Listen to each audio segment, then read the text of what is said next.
memanggil namanya. Itu panggilan Miriam. Maria itu entah dari mana yang datang, saya nggak tahu. Miriam dengan Maria sama nggak? Halo? Good morning. Iya. Halo? Miriam dengan Maria sama nggak? Bagi kami tidak sama. Oh, tidak sama. Berarti Iya. Miriam bukan orang Yahudi. Maria bukan orang Yahudi. Maria orang Yahudi. Di mana ada nama Maria di bangsa Yahudi yang melahirkan yang dikatakan wanita suci selain Miriam? Halo? Apa pertanyaan kamu nih pusing-pusing? Halo? Tak jelas. Enggak, maksud ini jelas kok, Apa Bang. pertanyaan kamu nih pusing-pusing? Tak jelas. Di mana? Oh, kalau diakui bahwa Maria orang Yahudi, di mana yang dikatakan wanita suci itu yang melahirkan yang bernama Isa Amasyah selain Miriam? Dalam Alkitab tertulis Maria. Kitabmu Kalau mau bahasa digunakan mana? ke bahasa Arab, Maryam. Saya belum bahasa Bisa Arab saja. loh. Belum bahasa Arab. Ini Aramaik. Miriam. Apa yang kamu mau tanya ini? Apa pula yang kau nak jawab tadi? Jangan pusing-pusing. Pusing dah kan? Dah pusing kan? Pening dah kan nak jawab? Pertanyaan kamu nih yang bikin pening. Itulah sebab engkau buat-buat. Benda yang tak ada kau ada-adakan. Benda yang sama kau tak pertanyaan samakan. kamu, baru tanya. Coba jawab. Okay. Maria dengan Miriam orang yang sama nggak? Maria, ini jawaban saya. Dengar. Oke. Maria, ibu Yesus dalam Alkitab, dengan Bukan Miriam. Maryam, Bukan Miriam. ibu Isa dalam kitab Abang, Oh, bukan Miriam. orang yang sama. Miriam. Oh, berarti Nabi Isa tidak disalib. Benar? Ya, di kitab Abang Nabi Isa tidak disalib. Di Ya, kitab berarti benar kami, dong. Berarti benar kalau Nabi Isa tidak ya, disalib. menurut Abang benar, terpulang kepada Abang. Ya benar, Nabi Isa tidak disalib. Ya, silakan, itu iman kan? Nah, Menurut kami Isa disalib. kalau kamu tidak mau mengakui bahwa Miriam yang orang Yahudi, ya, orang Yahudi yang melahirkan Isa Amasyah, tidak mau mengakui itu, maka Maria dengan Yesus ini dari mana?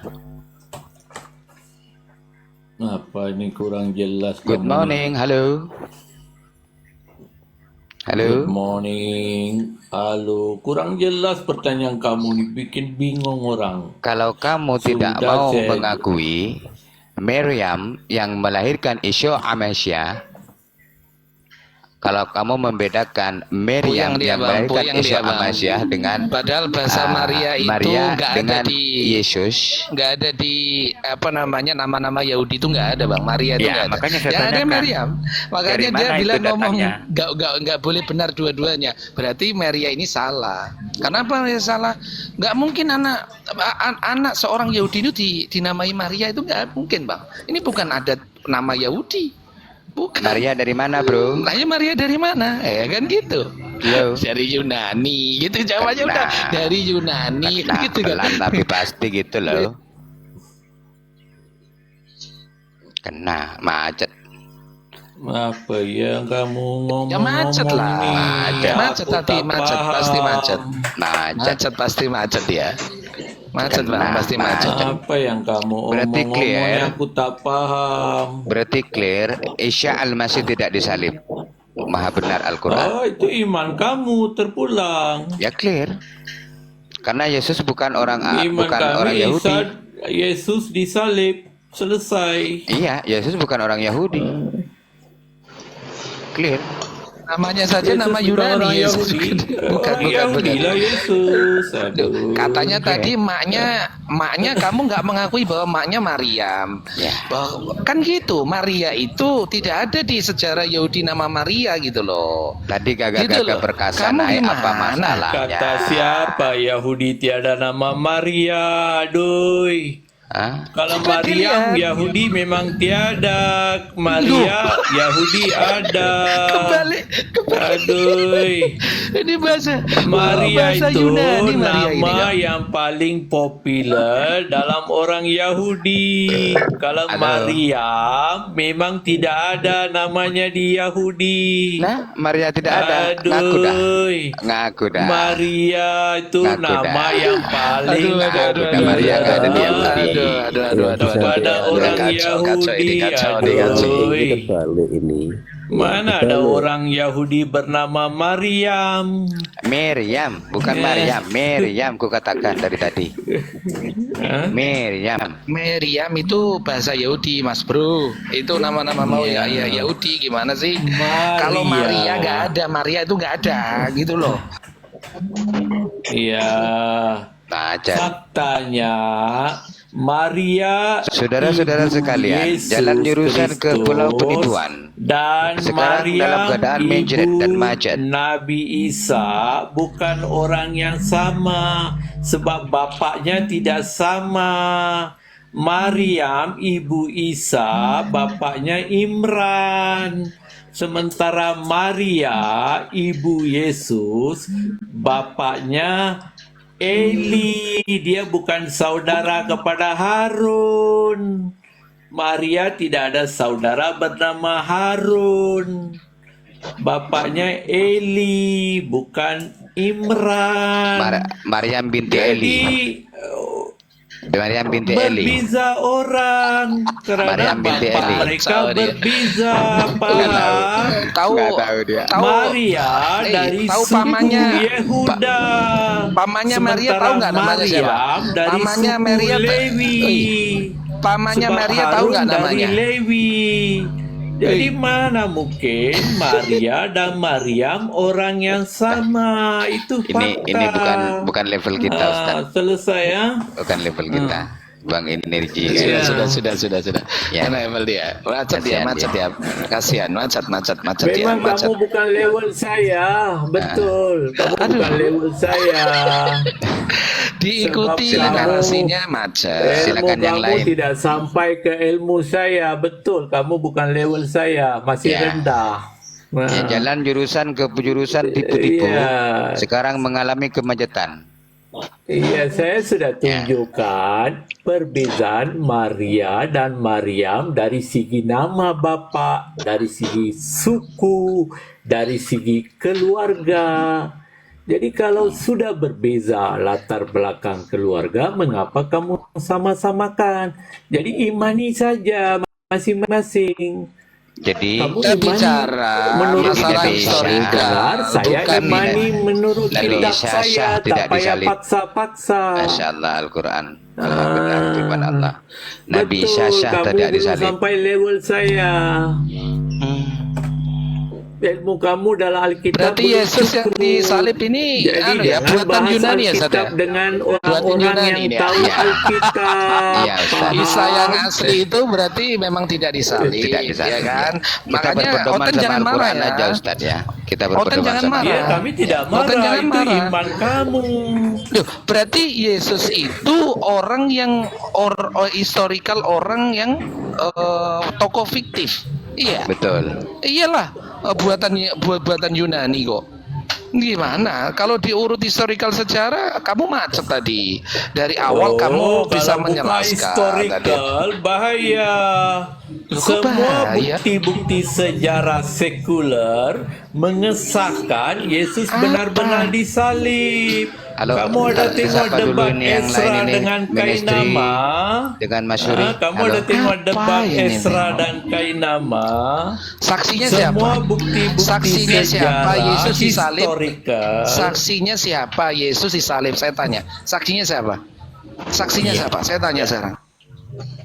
Enggak ada. Saksinya Bahaya, takut ketahuan. murid-murid Yesus. Murid para Yesus kabur sejarawan semua. abad pertama. Murid-murid Yesus kabur semuanya itu. Yesus semua, murid-murid Yesus kabur semua waktu saat Yesus itu Mana ada mengalami sejarah. kabur? Ketika Yesus ditangkap, ada murid-muridnya nampak Yesus ditangkap. Oke, Bang. Ketika Yesus Kabur. dibicara, ada Petrus lihat dari jauh. Kok lihat Ketika dari jauh Yesus artinya apa? disalib, ada Yohanes di bawah kayu salib itu melihat. Kata siapa Tunjukkan. tiada saksi. Tunjukkan ayatnya di Bible. Tunjukkan. Kalau apa namanya murid-murid itu 12 berada di murid samping. Yesus kabur. Tunjukkan. Baca Tunjukkan. dalam Yohanes 19. Yesus berkata kepada muridnya, inilah ibu kamu. Yesus berkata kepada ibunya, inilah dibuat. anak kamu. Itu dibuat, Saya dibuat. Jadi bilang murid waktu yang Yesus berdiri di disalib sana itu siapa yang adalah menyaksikan? Yohanes sendiri Wih, melihat siapa yang Yesus menyaksikan? disalib. Siapa yang menyaksikan? Saksinya siapa? Saksinya. Kok malah ngelantur yang di gua? Ya, Coba. Yohanes 19. Dengarlah, saya mau jawab. Kamu tanya diam. Kamu tanya siapa murid Yesus yang menyaksikan Yesus ketika disalib. Baca dalam Yohanes 9 ayat 20 lebih begitu. Ada Maria ibu Yesus dan salah seorang murid di sana. Yesus berkata kepada Maria, inilah anakmu. Dan kepada muridnya berkata, inilah ibumu. Dan selepas itu muridnya membawa ibunya tinggal bersama. Artinya ada murid yang nampak, dan murid itu adalah Yohanes sendiri. Dan Yesus bangkit pun semua murid-murid melihat. Sejarawan-sejarawan abad awal, Josephus, Lucianus, Octavianus, dan ramai lagi menulis Yesus benar-benar mati disalib. Kamu tontonlah debat Kainama dan Esra, di mana Kainama tidak dapat membuktikan Yesus tidak disalib. Nah, selesai. Oke, berarti nama Yesus dengan pribadi Isa ini dua hal yang berbeda. Ya, tadi sebutkan kan ya. Berarti kalian jangan nantinya mempermasalahan bahwasanya Yesus itu tidak mati di tiang salib loh. Gitu loh. Dia diserupakan loh. Gitu loh. Dan jadi Ya, kalau kan itu iman orang yang kamu, berbeda, kami tidak percaya itu berlaku. Dalam Alkitab dan fakta-fakta sejarah membuktikan Yesus benar-benar disalib dan bangkit balik hari ketiga. Oke. Yang disalib itu Tuhan atau Yesus? Pertanyaan Bapak itu sedua. Aduh, pertanyaan basi berkali-kali sudah dijawab. Bukan. Masih Dan lagi ini ditanya. nanti kan esensi daripada sudut pandang Isa ini seorang utusan. Saya Berarti jawab Yesus sesuai itu Alkitab. Nah, enggak, maksudnya yang disalib itu manusia, Yesusnya. Kami beranggapan bahwasannya Isa itu tidak mati di tiang kayu salib, ya kan? Kata kamu, Isa yang kamu maksud iman itu berbeda dengan Yesus kami imani gitu loh. Kan gitu toh. Ya kan?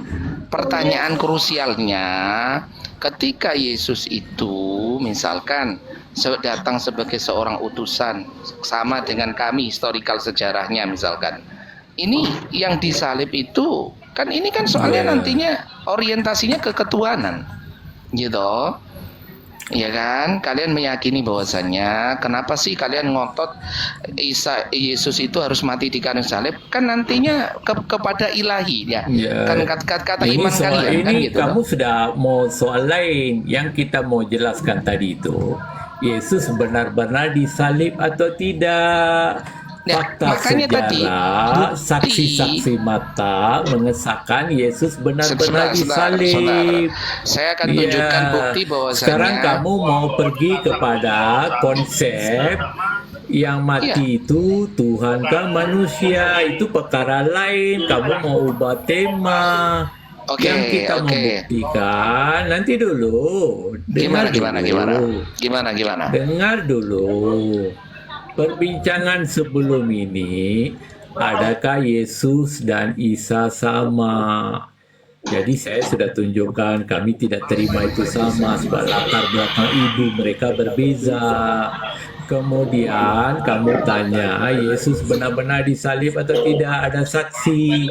Saya tunjukkan saksi-saksi mata dan Siapa fakta-fakta saksinya? sejarah. Siapa saksinya? Tulisan-tulisan sekuler. Sekarang kamu mau bincang perkara lain yang Enggak, siapa disalibkan saksinya? itu Tuhan. Saksinya siapa? Coba Sudah saya akan bagi tunjukkan dulu. ayatnya, Yohanes 19. Ada seorang murid yang berdiri di sana. Dan Yesus berkata kepada murid itu, inilah ibumu. Sebab Yesus sedang disalib, dia akan tinggalkan dunia ini. Jadi ada Maria dan salah seorang murid di hadapannya. Dia berkata kepada muridnya, inilah ibumu. Dan kepada muridnya, inilah. Dia kata begitu. Kepada ibunya dikata, inilah anakmu. Ada murid, ada saksi. Kata siapa tiada saksi? Kamu bilang semua murid melarikan diri. Itu kan tidak benar.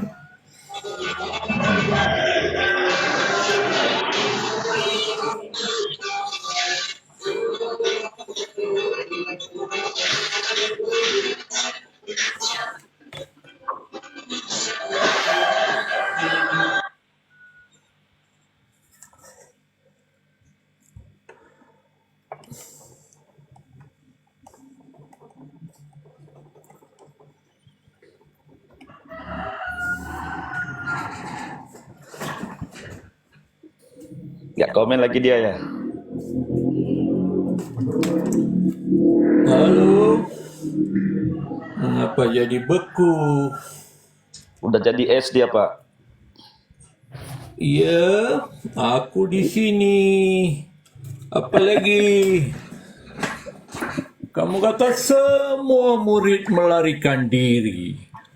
Tiada yang melihat dia disalib. Padahal dalam Alkitab jelas-jelas mengatakan ada murid yang menyaksikan Yesus disalib.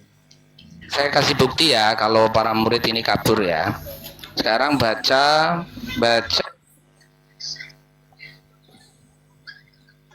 Baca aja di dalam Markus 15 itu ayat 40, Pak. Itulah saksi-saksi Yesus waktu disalibkan dia.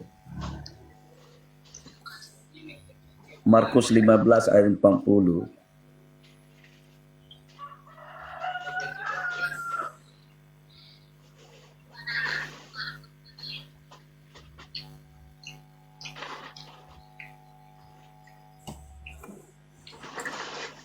Okey, saya baca Yohanes 19 ayat 25.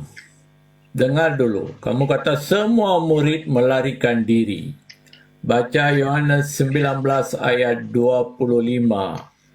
Dan dekat salib Yesus berdiri ibunya dan saudara ibunya Maria, istri dan Maria Magdalena. Ketika Yesus melihat ibunya dan murid yang dikasihinya di sampingnya. Ketika Yesus melihat ibunya dan murid yang dikasihinya di sampingnya, murid, berkatalah ia kepada ibunya, "Ibu, inilah anakmu." Kemudian katanya kepada muridnya, "Inilah ibumu." Dan sejak saat itu, murid itu menerima dia di dalam rumah. Jadi murid yang dikasihi oleh Yesus itu adalah Yohanes sendiri, penulis Injil Yohanes, Yohanes Zebedeus. Kata siapa tidak ada saksi.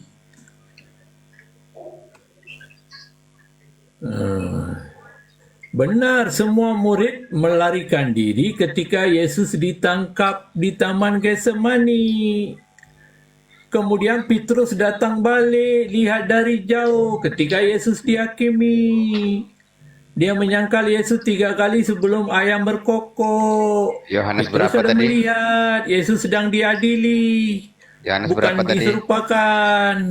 Woi, Dan ketika disalib ada Yohanes di depannya. Yohanes berapa? Yohanes 19 ayat 26.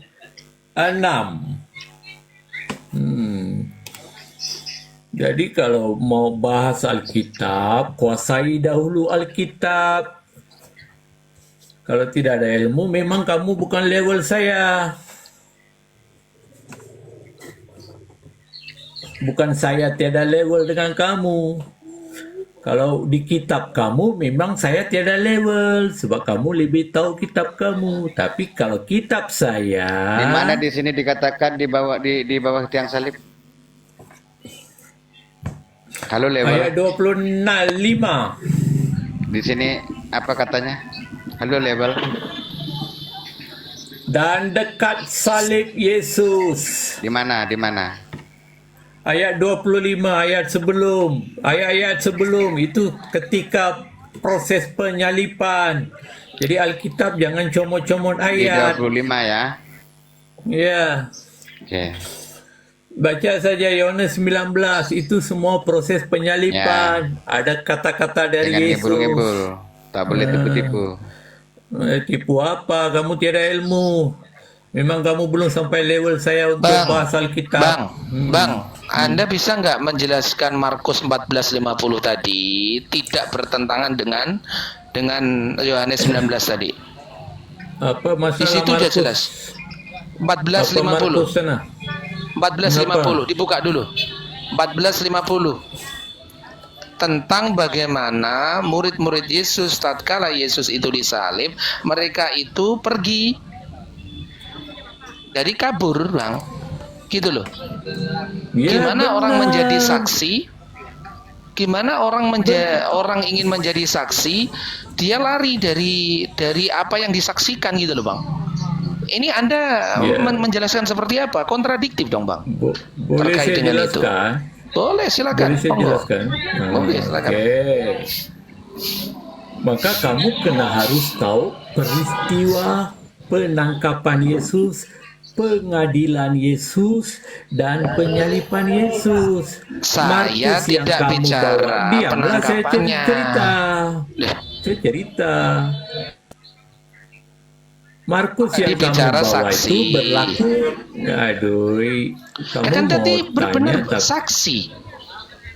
Kalau orang kabur dari apa yang disaksikan, apakah bisa menjadi saksi otentik? Misalkan saya, Bang, melihat abang nih, kamu melihat nggak, ya, Bang? saya sudah Abangku paham. Biar saya jelaskan supaya kamu jadi pintar. Loh, lihat kamu menjelaskan kemana-mana, gitu loh. Saya jelaskan Nggak pada sesuai dengan esensinya. tertulis dalam Alkitab. Ya sudah, jelaskan di Markus itu, Markusnya, Markus Ya, 14:50 itu. Maka diam. Markus 14 ayat 50.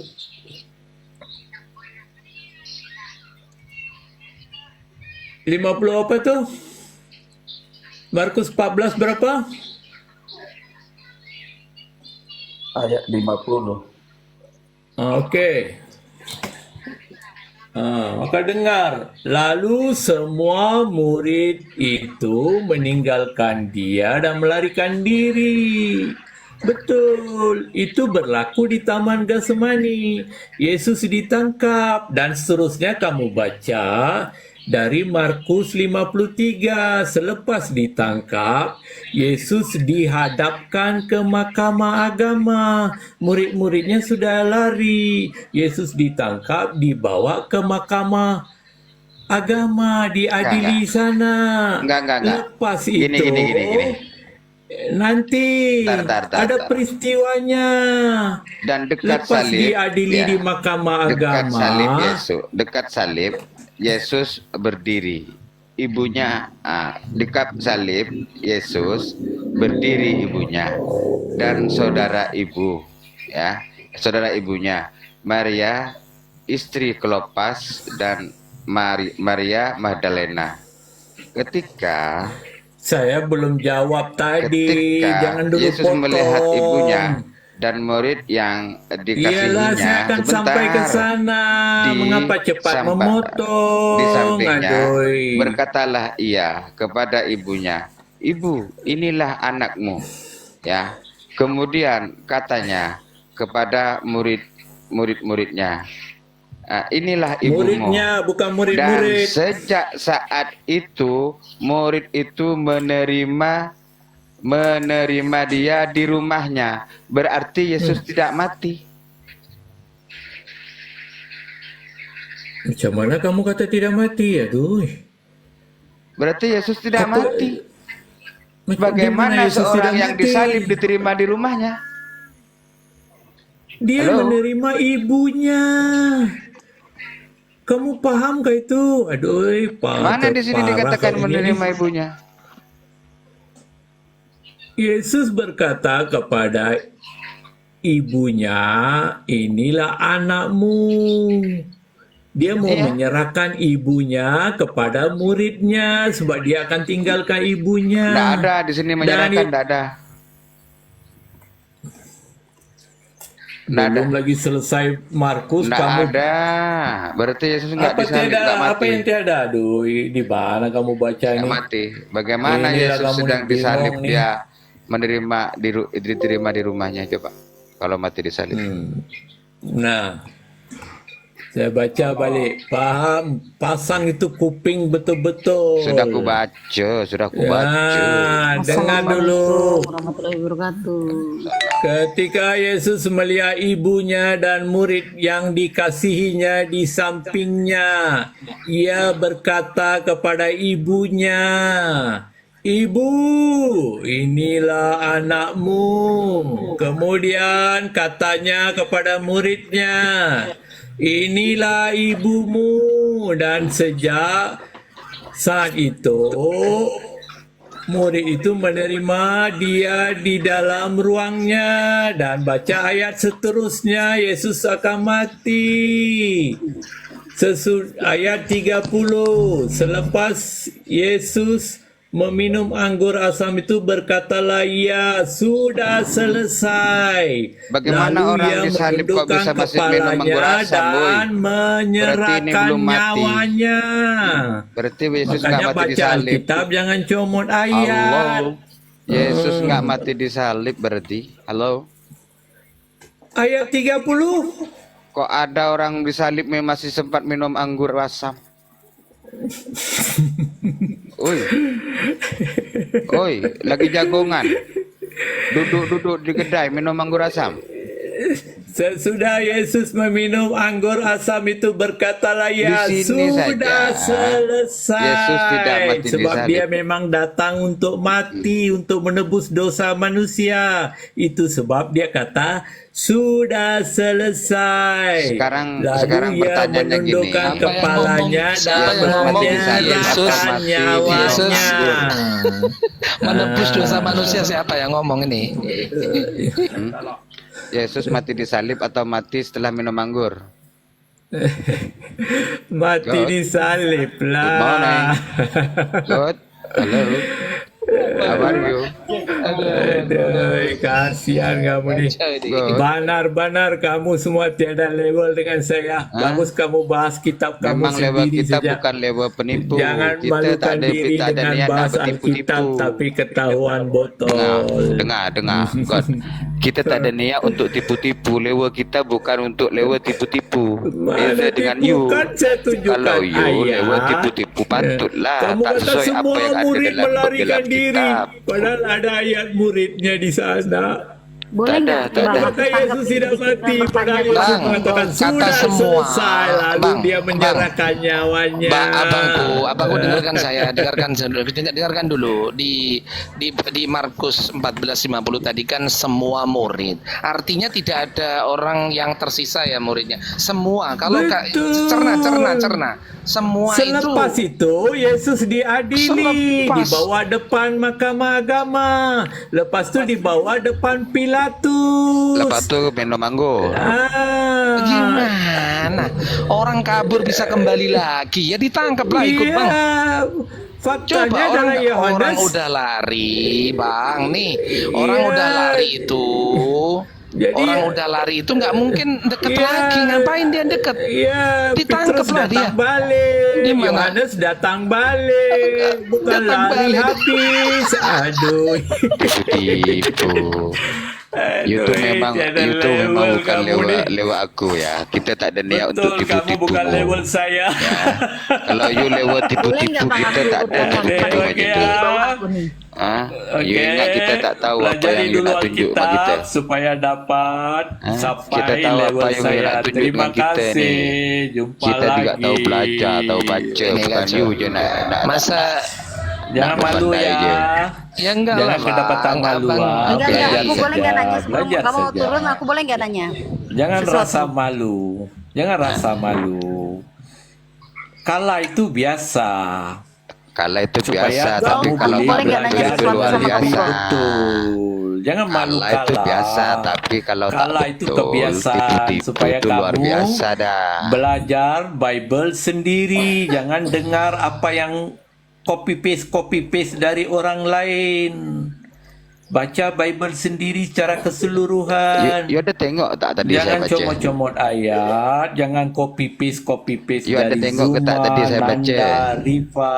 Baca sendiri. Dekat situ pun di saat ibu paham, ibu Yesus datang Okey. dengan murid-muridnya, Terima Yesus kasih. tidak disalib Aku minta karena diri muridnya dulu. masih menerima dia di dalam rumahnya. Ya, terima Lalu ke kasih. ayat Aku minta selanjutnya, diri dulu.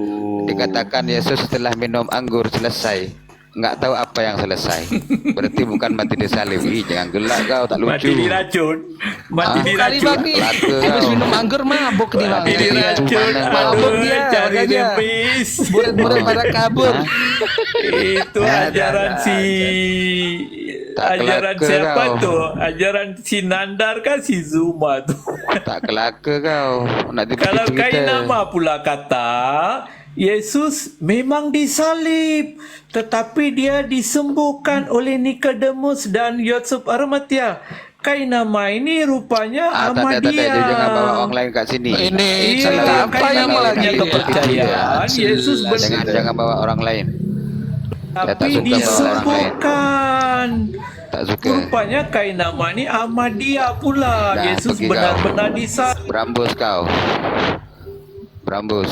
Kau suka tipu-tipu pula. Assalamualaikum warahmatullahi Ingat wabarakatuh. kita. Waalaikumsalam warahmatullahi wabarakatuh.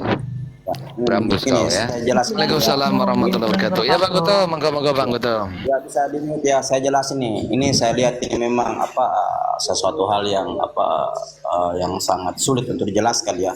Dimana ketika iman Kristen tetap mengakui Yesus disalib, tapi saya akan coba menjelaskan sejarah ya. Saya sudah berkali-kali jelaskan bahwa Tak ada. Bible, Saya turunkan dia Bible sebab yang bawa ditulis- nama-nama orang lain. Bang Zuma apa semua dibawa. Saya tak suka.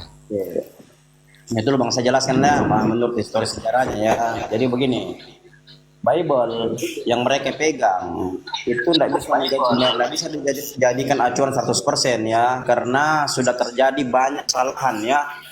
Bahkan pihak BMPT KKI Pendeta Jonathan Purnomo sudah mengakui bahwa ada 6.577 kesalahan terkait tadi dengan Markus 14:50, Yohanes 11:25. Ini adalah salah satu ayat-ayat yang terjadi kesalahan seperti Lukas 24 ayat 46. Sekarang saya jelaskan mulai di beberapa alasan mengapa Yesus disalib. Berikut historis sejarahnya ya. Ini baru dikanonikan tahun 364 di Konsili Laodikia tanpa konfirmasi kepada Paulus dan kepada Yesus. Jadi manipulasi itu terang-terangan terjadi atau sudah dilakukan oleh beberapa bapak gereja mulai dari awal Papias sampai Helianus ya. Jadi di sini kita perlu pahami Jika banyak sekali kontradiksi dalam Bible, itu wajar karena Bible mempunyai 6.577 kesalahan. Nah, sekarang saya jelaskan, ada beberapa alasan Yesus itu tidak disalib, ya. Alasan yang pertama, tidak adanya nubuatan tentang Yesus tersalib, ya. Itu alasan yang pertama. Nubuatan yang ada dalam kitab Tanakh yang mati tersalib itu adalah nabi palsu atau seorang penerima suap, ya. Yang dikatakan tadi Bang Abu itu betul, ya, bahwa Yesus itu tidak mati disalib, ya. Yang orang yang tergantung di atas kayu salib itu tidak mati disalib, tapi mati menggenapi nubuatan sebagai nabi palsu. Itu bisa kita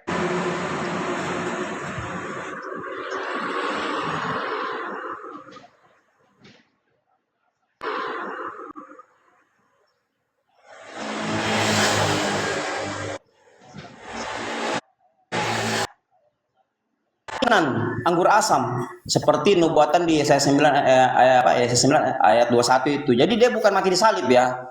Kalau Menurut nggak bisa sejarah. menjelaskan, nggak usahlah menjelaskan. Sabar. Saya jelaskan, saya ahli sejarah.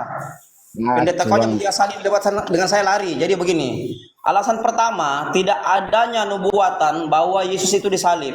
Dan di Lukas 24 ayat 46 ini adalah ayat palsu dan sudah diakui oleh BMP TKKI, ya, bahkan Pak Budi Asari sendiri. Jadi turun ke kabur, ya. Jadi tentang penyaliban Yesus, betullah kata Al-Quran bahwa diserupakan, bahkan tidak ada saksi ketika Yesus disalib, semua murid-muridnya kabur, ya. Ini betul sekali, ya, di Markus 14:50 tadi. Hanya kenapa banyak kontradiksi? Karena memang mengandung 6.577 kesalahan. Sekarang saya akan terangkan ada beberapa alasan Yesus tidak disalib. Yang pertama, saya ulang, ya, nubuatan tentang siapa yang disalib itu adalah nabi palsu yang minum racun.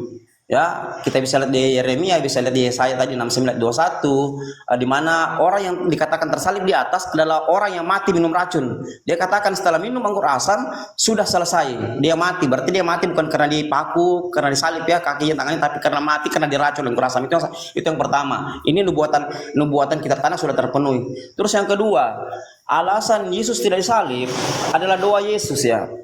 Yesus, ini saya sudah jelaskan di video saya. Yesus itu setiap kali dia berdoa selalu dijawab oleh Allah. Sementara sebelum masa penyaliban dia berdoa di Matius 26 ayat 39, ya. Di situ dia berdoa sambil sujud ke tanah semalam-malaman. Dia katakan, ya Bapakku, jikalau sekiranya biarlah cawan ini berlalu daripadaku, tetapi kehendakmu jadi bukan kehendakku. Sedangkan umatnya saja itu berdoa pakai namanya dijawab oleh Allah. Apalagi kalau dia sendiri, bahkan keringat sudah keluar menjadi darah. Ini alasan yang kedua. Alasan yang ketiga bukan Yesus yang disalib. Surat Pontius Pilatus kepada Kaisar Tiberius, Kaisar Romawi pada saat itu, di mana Pilatus tidak mendapati kesalahan terhadap Isa, ya. Sementara tradisi Yahudi itu tidak boleh menyalibkan orang yang tidak bersalah. Ini kita bisa lihat di Matius 27 ayat 18 dan seterusnya, ya. Jadi di sini Pontius Pilatus berkata, aku tidak mau menanggung salah atas darah orang ini. Ini yang kedua. Alasan ketiga, kenapa bukan Yesus yang disalib? Alasan ketiga, Yesus ini mempunyai karoma yang luar biasa. Beliau bisa berubah rupa, beliau bisa menghilang, ya. Ini sangat sulit untuk dibunuh. Bahkan ketika beliau mau dilempari batu oleh orang-orang Farisi dan Saduki, ketika beliau berubah, beliau langsung menghilang. Jadi akan sangat sulit. Ini alasan ketiga, ya. Jadi yang perlu kita pahami bersama bahwa Yesus itu sangat sulit untuk disalib atau dibunuh, apalagi disalib. Nah, itu. Dan alasan yang paling yang paling kita harus mengambil acuan, ya. Kenapa Yesus disalib? Karena kalau abang belajar historis para nabi, ya, sejarahnya semua nabi-nabi ketika ada dalam posisi sulit, mulai dari Abraham, Musa, Elia, Elisa, Daniel, itu selalu diselamatkan oleh Allah. Dan itu banyak sekali ayat yang tertera dalam perjanjian lama bahwa Allah akan menyelamatkan nabi-nabinya ketika ia dalam posisi sulit. Benarlah kata Al-Quran, ketika Yesus dalam posisi sulit, dia selalu diselamatkan oleh Allah. Itu. Sedangkan mau dilempari batu saja, Yesus menghilang, diselamatkan Allah. Apalagi kalau mau disalib. Ini kalau kita pakai akal. Kenapa ini bisa terjadi? Karena dulu di abad kedua itu, di awal abad kedua, ini banyak sekali terjadi pertentangan.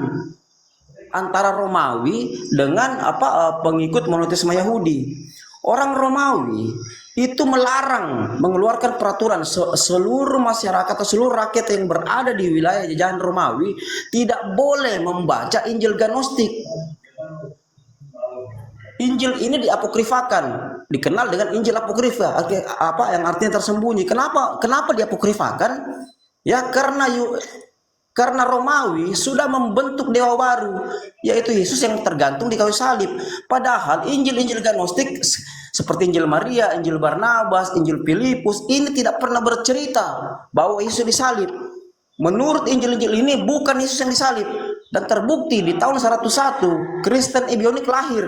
Kristen yang lahir dari genosida Kristen ya tahun 66-70, di mana Jenderal Titus menghancurkan bait suci, di mana terjadi genosida besar-besaran. Ini lari ke seberang Sungai Yordan, daerah yang bernama Pela, lalu mendirikan Kristen Ebionik. Dan Kristen Ebionik ini sangat menentang keras penyaliban Yesus. Menurut mereka bukan Yesus yang disalib, dan menurut mereka Yesus bukan Tuhan. Yesus hanya nabi, seorang utusan. Dan mereka ini ada kelompok-kelompok dari Nasrani yang bergabung ke mereka, termasuk kelompok-kelompok Iseni, pengikut Yesus sendiri, karena Yesus ini adalah pimpinan tertinggi faksi Iseni. Kristen Basildeas yang menggunakan Injil Gnostik dan yang lain, ini semua menolak bahwa Yesus disalib. Bahwa mereka katakan bahwa bukan Yesus yang disalib. Ini bukti-bukti sejarah. Di mana ini hilang, dihancurkan oleh Romawi. Itu sudah 3 kali terjadi genosida. Yang pertama tahun 6673, terus tahun 135 Barkoba itu ya, terus yang terakhir adalah Edik Diocletianus tuh tahun 284, di mana Kaisar Romawi Diocletianus ini memerintahkan semua Alkitab Kristen di bawah wilayah jahannya di bumi hanguskan, tidak boleh tersisa. Alhasil keluar Delik Milano tahun 313, di mana Kristen kala itu sudah terjadi kesepakatan ya, Kristen yang hasil lolos dari genosida Edik Diocletianus ini disahkan oleh Kaisar Konstantin atas kesepakatan dengan Sedikit Bang Lalu Gatot, sedikit. Tolong ditetap ya teman-teman, dan klik titik satu-satu ya. Silakan lanjut.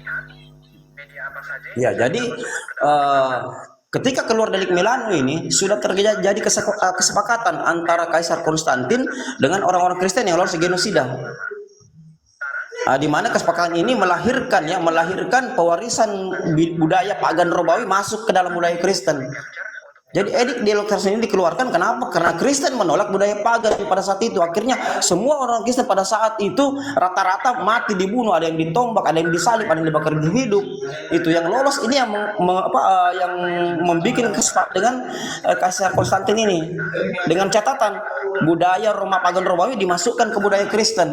Dan akhirnya tahun 326 seterusnya sampai beliau dikatakan meninggal ya, Eusebius ini diperintahkan oleh Kaisar Konstantin untuk membuat kitab baru, perjanjian baru namanya, yang lalu ditempelkan ke Septuaginta, dan akhirnya disahkan tahun 380 oleh Kaisar Romawi sebagai kitab suci resmi agama Romawi, dan Kristen Katolik menjadi agama resmi kekaisaran Romawi. Ini yang perlu kita pahami. Jadi Bible yang mereka pegang sekarang ini adalah turunan buatan Romawi, bukan Injil-Injil yang langsung bersinggungan dengan Yesus itu sendiri. Ini sejarah, tidak bisa mereka bantah. Karena monoteisme Yahudi yang dekat dengan Yesus sendiri itu adalah turunan pelaku sejarah orang-orang yang sama sekali tidak pernah menuhankan Yesus dan tidak pernah mengakui Yesus disalib. Dan inilah yang dihancurkan oleh Romawi. Bahkan paham ini yang dibawa Ebionik, paham yang dibawa Arius, semua dihancurkan oleh Romawi, dianggap sesat. Karena mereka ingin menciptakan dewa baru di mana manusia bisa menjadi korban manusia, dan itu adalah pengorbanan dewa. Itu yang perlu kita pahami. Jadi pagan Romawi sudah masuk ke budaya Kristen hasil kesepakatan Delik Milano itu antara Konstantin dengan orang-orang yang lolos genosida yang diwakili oleh Eusebius. Ini sejarah tidak bisa kalian bantah. Jadi Bible kalian saja ini yang sudah turunan Romawi, yang buatan Romawi dibuat oleh Eusebius, ini dimodifikasi, direvisi, akhirnya tahun 1517 dibikin lagi yang baru. Kalau kita lihat tokoh-tokoh Protestan, 6 tokoh Protestan yang mati dibunuh oleh Katolik karena mencoba merubah Bible ke bahasa Inggris. Itu ada sejarahnya semua. Itu jadi kalau abang bicara Bible itu terlalu banyak kontradiksi karena memang mengandung ribuan kesalahan. Karena dicetak dari kodeks yang berbeda-beda, ada dari Aleppo nih, Leningrad, ada dari Besai, ada dari Vatikanus, Sinaiticus, Alexandros, Rogovus dan yang lain. Yang perlu kita pahami bersama, Bible ini memang lahir dari kesalahan. Itu. Jadi yang mereka pegang sekarang ini turunan itu. Itu bukan Bible, bukan Injil asli yang diberikan Yesus Paulus bahkan murid-muridnya. Makanya saya pernah menantangin Pak Budi Asali ya, sampai sekarang ya tantangan saya beliau tidak bisa jawab. Mungkin beliau tidak merasa mampu. Saya menantang beliau itu untuk berdebat diskusi masalah Satu Korintus berapa itu ya? Galatia 1 ayat 8 dan 9. Itu silakan dibaca itu ya. Saya ingin menantang beliau untuk membahas ini. Tapi beliau tidak mampu saya lihat. Ya, kalau saya katakan begini, Bible yang Anda pegang bukanlah Injil yang diberikan Yesus, dan saya akan menyertakan 121 bukti untuk itu. Kalau Pak Budi Asali katakan bahwa Bible yang Pak Budi Asali pegang sekarang adalah Injil yang diberikan Yesus, tolong sertakan bukti empirisnya, tolong sertakan bukti epistemologinya, tolong sertakan bukti aksiologinya. Kalau saya akan menyertakan bukti epistemologinya, bukti aksiologinya, bukti empirisnya, bahwa Bible yang Anda pegang bukanlah Injil yang diberikan Yesus. Tidak ada pendeta yang berani layani tantangan saya. Bahkan akun saya yang pertama itu selalu di-report dan sudah 5 kali di-report. Kalau saya buka di-report. Bayangkan itu. Karena mereka tidak berani membahas saya punya kajian ini, membahas saya punya tantangan ini, membalas saya punya tantangan. Saya mau bilang bahwa Bible yang kalian pegang itu sudah terlalu banyak kesalahan dan turunan pagan Romawi. Bukan Injil yang diberikan Yesus, murid-murid Yesus, bahkan Paulus sendiri. Ini terlalu banyak bukti untuk itu. Saya punya 121 bukti dan saya bisa biarkan, kalaupun naik pengadilan saya bisa biarkan di pengadilan. Sementara Anda yang memuji-muji Bible itu tidak punya bukti bahwa Bible yang Anda pegang itu adalah ajaran asli Yesus atau Injil yang diberikan Yesus. Kan begitu. Sementara saya punya bukti bahwa Injil yang Bible yang kalian pegang itu Injil yang diberikan Yesus. Nah, di situ masalahnya. Jadi kalau tadi Abang membahas masalah penyaliban, ini memang agak sulit dijelaskan karena memang mereka mengikuti budaya pagan Romawi. Sudah bukan lagi mengikuti Injil asli ajaran Yesus, murid-murid bukan Paulus sendiri. Nah, begitu kira-kira. Oke, Ahina, mungkin ada yang ingin naik di bawah ya.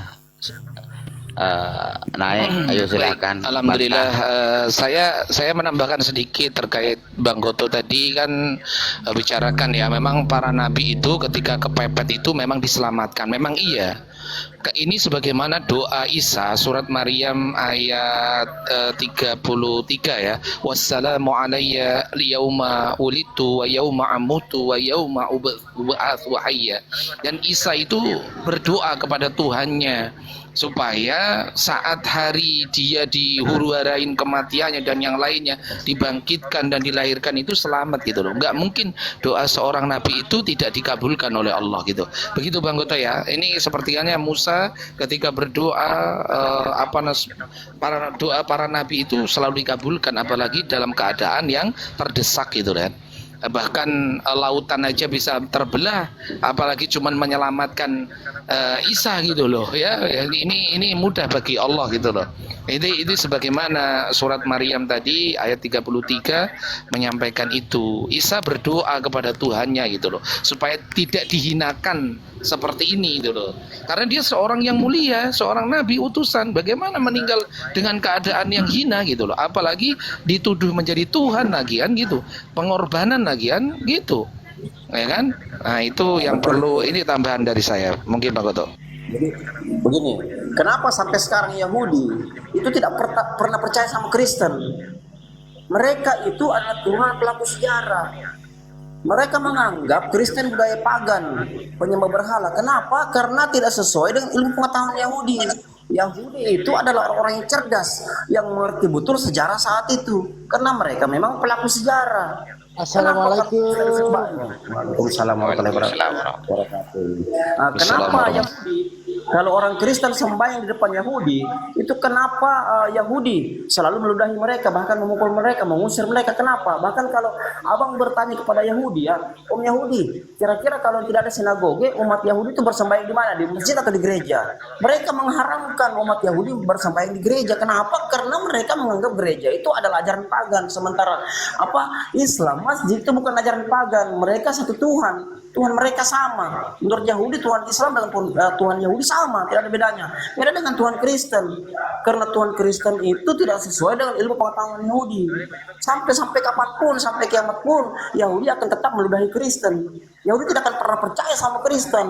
Karena terlalu banyak alasan dengan itu. Menurut Yahudi itu menabrak ilmu pengetahuan mereka, tidak berbanding lurus dengan ilmu pengetahuan mereka. Beda kalau Al-Quran. Al-Quran katakan bahwa yang disalib itu bukanlah Yesus, tapi orang diserupakan. Ini juga sejalan dengan nubuatan kitab Yahudi, di mana Yahudi tidak menyebut nama, sementara Al-Quran juga tidak menyebut nama siapa yang tersalib itu. Berarti dia sejalan.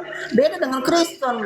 Kenapa Yahudi tetap menganggap mereka agama pagan? Kenapa? Karena tidak sejalan dengan nubuatan Yahudi, tidak sejalan dengan pengetahuan Yahudi. Di mana ketika dikatakan orang Nazaret itu dikatakan mati lalu bangkit jadi Tuhan, ini tidak pernah dipercaya orang-orang Yahudi karena tidak melabrak ilmu pengetahuan mereka. Di mana ilmu pengetahuan mereka itu father of science-nya atau mother of science-nya itu berasal dari kitab anak mereka dan Talmud mereka. Bahkan Talmud mereka di Gitin 57a sangat menghinakan Yesus yang disalib itu. Kenapa? Karena menurut mereka ini tidak sama. Kristen ini hanya mengambil buku kami, kitab kami, mencolong, mencuri, lalu menempelkannya dengan perjanjian baru buatan Eusebius. Kenapa kami tidak bisa melawan? Karena kami di posisi bangsa jajahan. Romawi itu mempunyai otoritas yang kuat selaku bangsa penjajah. Yahudi pada saat tidak berani melawan. Paham enggak sejarahnya ini? Kan begitu. Makanya sampai sekarang dalam sejarah gitu ya Bang Goto ya. Berarti orang Yahudi itu selama-lamanya tidak akan percaya ya. Padahal kitab mereka yang disadur kebanyakan ke kitab Oten ya Bang ya. Tapi mereka nggak percaya ini ya. Nyolong berarti pencuri lah itulah. Iya, sampai kapanpun tidak akan pernah Yahudi percaya sama Kristen walaupun kitab mereka dicolong, diambil, ditempelkan ke perjanjian baru. Justru itu salah satu alasan mereka tempel. Kitab mereka dirubah-rubah dari 24 bab menjadi 39, 43, 78 dan yang lain-lain. Ini semua melabrak, tapi mereka tidak bisa bicara apa-apa karena mereka adalah kaum yang dijajah pada saat itu. Nah, kalau sekarang mereka memprotes sudah tidak bisa karena undang-undang internasional sudah dibawa ke pausan. Diatur mereka bisa kena undang-undang internasional, undang-undang keagamaan internasional. Mereka sudah tidak bisa menuntut lagi. Itu masalahnya. Hanya saya lihat teman-teman ini tidak mau belajar histori sejarah Bible mereka. Kenapa saya mualaf? Karena saya mempelajari semua. Bahkan sampai masuknya ke Indonesia saya pelajari sampai perjanjian Tordesillas. Itu makanya karena saya orang ini yang mempelajari filsafat terutama falibilisme. Ketika ada orang teman-teman Kristen katakan bahwa Islam juga salah, saya katakan sesalah-salahnya Islam jauh-jauh lebih salah Kristen. Itu sesalah-salahnya, seburuk-buruknya sejarah Islam jauh-jauh lebih buruk sejarah Kristen, dan sesalah-salahnya Al-Quran jauh-jauh lebih salah Bible. Ketika kita yang dikatakan orang waras ya, kita dikatakan orang istilahnya orang yang berpikir normal. Ketika kita dihadapkan dengan dua pilihan, Anda pilih yang mana? A, yang sedikit kesalahannya, B, atau yang banyak kesalahannya. Kalau A, kita ini orang waras. Kalau kita orang yang punya akal ya, kita akan memilih yang sedikit kesalahannya daripada yang banyak kesalahannya. Untuk apa saya percaya Bible yang punya 6.577 kesalahan? Sementara kalau dalam Al-Quran yang selalu diporsa adalah dialek. Tidak masalah, itu sedikit saja salahnya. Kalau kita belajar paham filsafat falibilisme, di mana kita mengkaji siapa yang lebih salah atau pengetahuan ini bisa jadi dia salah, kita akan memilih Al-Quran dengan Islam. Kenapa? Karena Al-Quran Islam tidak pernah berubah, mulai diwahyukan sejarah editorika Rasulullah sampai sekarang itu semuanya tidak ada yang berubah. Alkitab Ethiopia, Afrika Utara, Al-Quran Ethiopia, Jepang, Thailand, Amerika, semuanya sama, tidak ada yang berubah. Yang masalah Bible Ethiopia berbeda, Bible Protestan berbeda, Bible Katolik berbeda, Bible Afrika berbeda, Bible Jepang berbeda, Thailand berbeda, Amerika berbeda, Indonesia berbeda, lebih parah lagi Indonesia. Apakah ini layak sebagai kitab suci? Berarti ini sudah jauh-jauh terlalu banyak kesalahannya. Jauh-jauh hari memang sudah terjadi manipulasi. Ini kalau kita bicara ilmu pengetahuan, mulai dari ontologi, epistemologi, aksiologi, logika, semuanya dilabrak. Makanya saya katakan, Islam itu scientifically proven, terbukti secara ilmiah, sementara Kristen Bible do not scientifically proven. Memang tidak sesuai dengan ilmu pengetahuan. Saya pernah membahas ini dan saya menantang pendeta-pendeta untuk menguji nih, apakah Bible salah ilmu pengetahuan, apakah Al-Quran salah ilmu pengetahuan. Mereka tidak berani jawab tantangan saya. Kenapa? Karena mereka memang tahu bahwa Bible itu banyak yang tidak selaras dengan ilmu pengetahuan. Kan begitu, seperti itu. Bahkan banyak profesor Kristen masuk Islam. Kenapa? Karena Islam selaras dengan pengetahuan. Contohnya penemuan sungai di bawah laut oleh Josko Vekos itu ya. Justru penemuan sungai di bawah laut ini ditemukan di bawah laut Meksiko yang jauh dari Arab. Nah, kalau kita berpikir secara logika, ya tidak mungkin Rasulullah bahkan sahabat-sahabatnya turun ke laut yang ada ribuan meter, di mana orang tidak bisa bertahan hidup itu. Dan zaman dulu tidak ada alat-alat canggih untuk membuat kita bertahan hidup di bawah laut. Kalau memang mereka langsung baru ini ditemukannya di bawah laut Meksiko, bukan di Arab sana. Makanya si Kostu ini masuk Islam. Ini profesor Kristen, ilmuwan Kristen masuk Islam. Kenapa? Karena dia menemukan fakta bahwa apa yang tercatat dalam Al-Quran 1400 tahun lalu bisa dibuktikan secara ilmiah. Sementara coba lihat Bible, apa yang bisa dibuktikan secara ilmiah dari Bible? Anda membuktikan Wahyu 5 ayat 6, silakan buktikan. Dan kapan bisa dibuktikan? Tidak ada.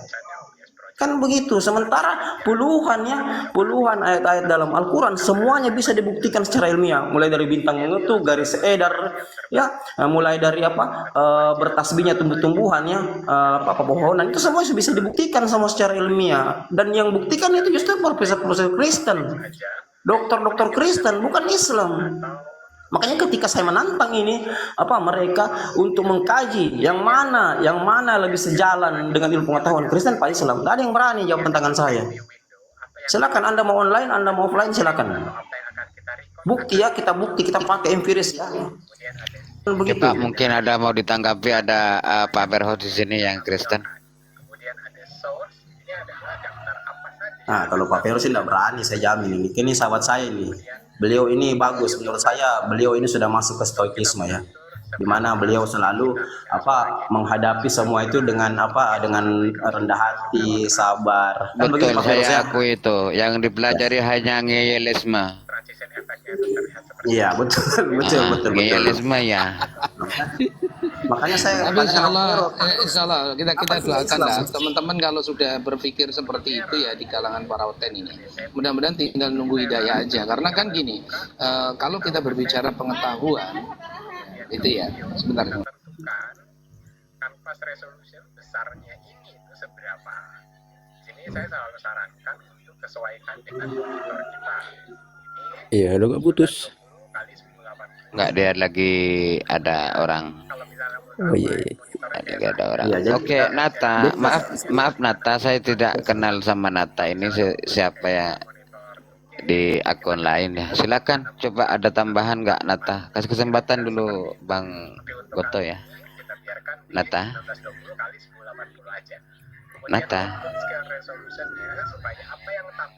Nata, monitor Nata. Halo Nata. Nah, tadi sebenarnya dia mau ikut nimbrung, tapi itunya udah mau keluar dulu gitu. Nata, ya udah di perangkat.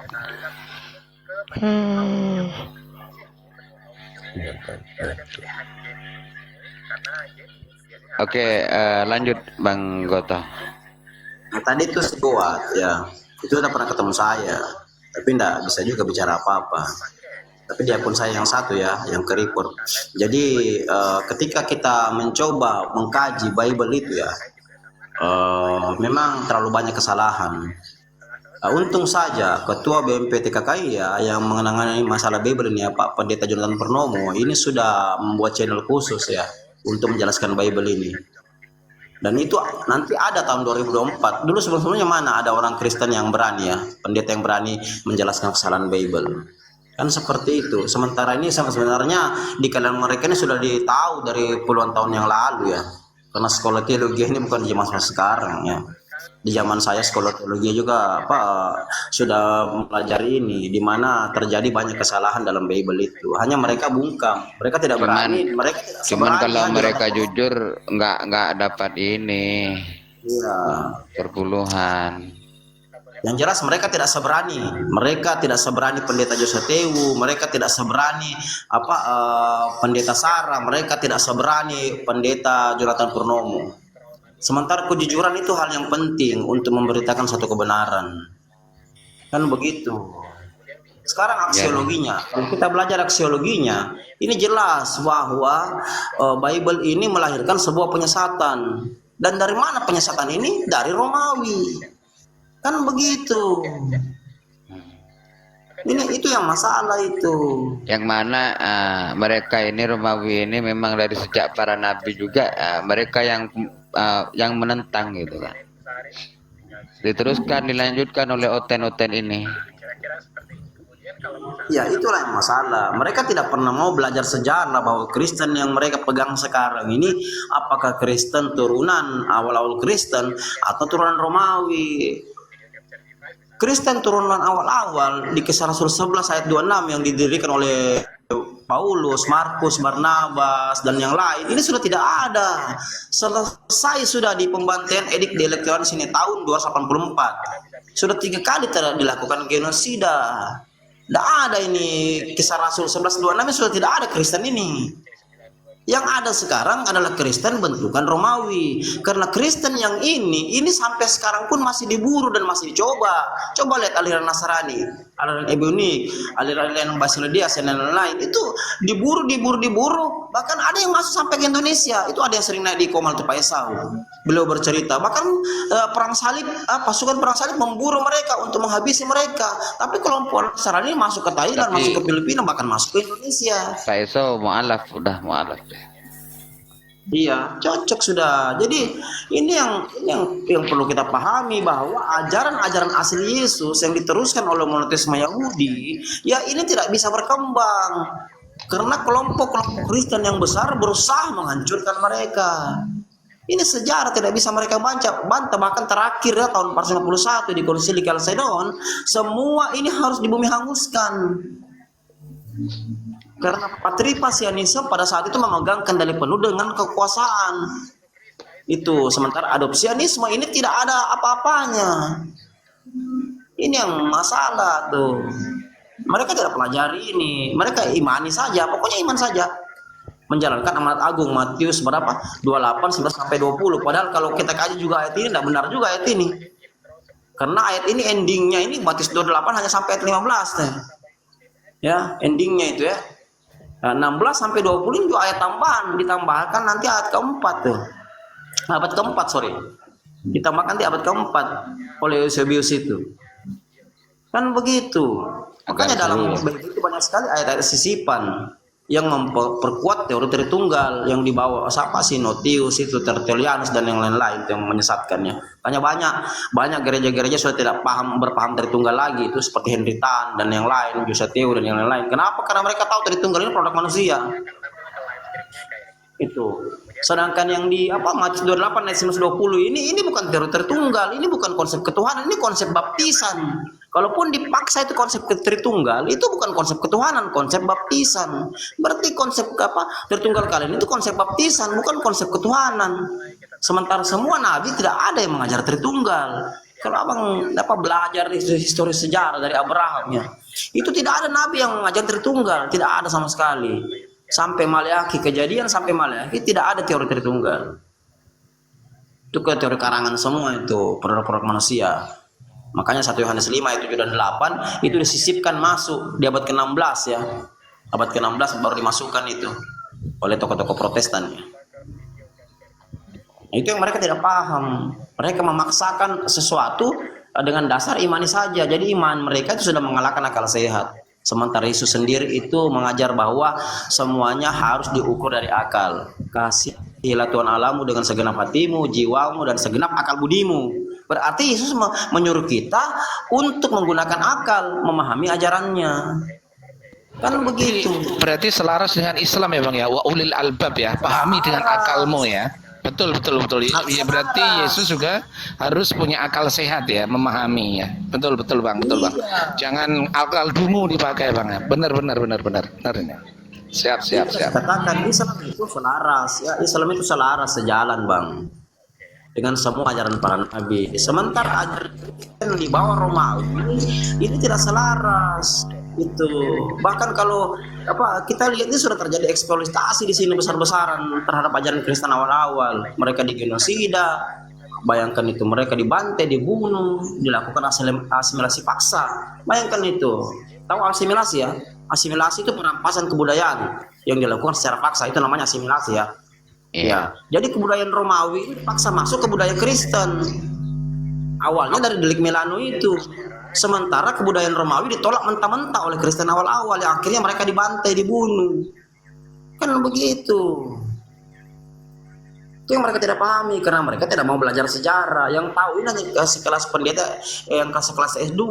Itu pun mereka bungkam. Yang berani bicarakan itu hanya pendeta Jonathan Purnomo itu. Selebihnya tidak berani. Kan begitu Bang.